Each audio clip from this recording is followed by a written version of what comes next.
À venir. La guerre en Syrie, justement, elle connaît sans doute un tournant ces jours-ci. Blindés, soldats et armes, la Russie renforce son soutien militaire à Bachar el-Assad. Washington s'alarme, Moscou minimise. Stéphanie Pérez. De jeunes soldats russes posant fièrement devant des portraits de Bachar el-Assad ou des drapeaux syriens. Ces dernières semaines, ces selfies se sont multipliés sur les réseaux sociaux russes.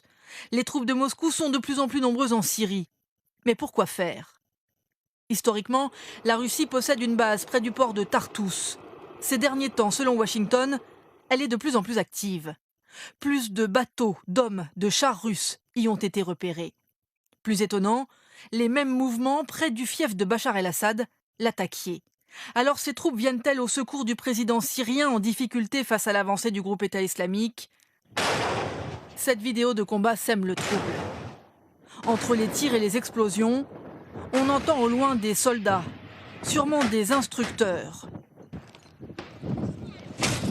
Ils donnent l'ordre de tirer en russe. Pourtant, officiellement, selon Moscou, pas de déploiement au sol particulier, juste un soutien logistique et normal à son allié.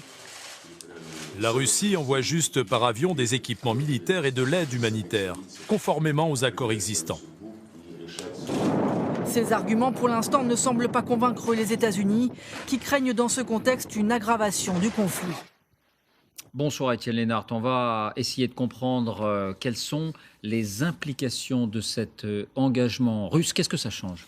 C'est d'abord une bonne nouvelle pour Bachar el-Assad. Vladimir Poutine, vous savez, il faisait savoir ces derniers mois en privé qu'il n'était pas marié au chef de l'État syrien. Il montre, si cet engagement militaire se confirme, qu'il ne le lâchera pas de sitôt. Et d'ailleurs, Poutine n'a pas vraiment le choix. Bachar el-Assad reste sa meilleure assurance vie pour la protection des intérêts russes en Syrie et dans la région. Même avec une armée affaiblie par 4 ans de guerre, Bachar el-Assad, qui a déjà et qui a surtout le soutien de l'Iran, eh bien, il dormirait plus tranquille. Et en quoi est-ce que cela modifie les choses pour la France et pour les Occidentaux en général ? Alors les États-Unis et la France déclarent qu'ils sont furieux, parce que plus Bachar el-Assad est conforté, moins il acceptera de négocier une transition du pouvoir.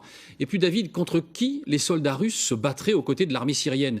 Si c'est contre le groupe État islamique, personne n'y trouvera à redire, c'est un ennemi commun, mais imaginez une seconde que les Russes, pour défendre Bachar el-Assad, se mettent à combattre les groupes d'opposition que nous soutenons, nous, même financièrement, depuis 4 ans. On sauterait à pieds joints dans l'inconnu, et la Syrie n'en a pas besoin. Merci Étienne. À l'étranger encore, le virage de la gauche.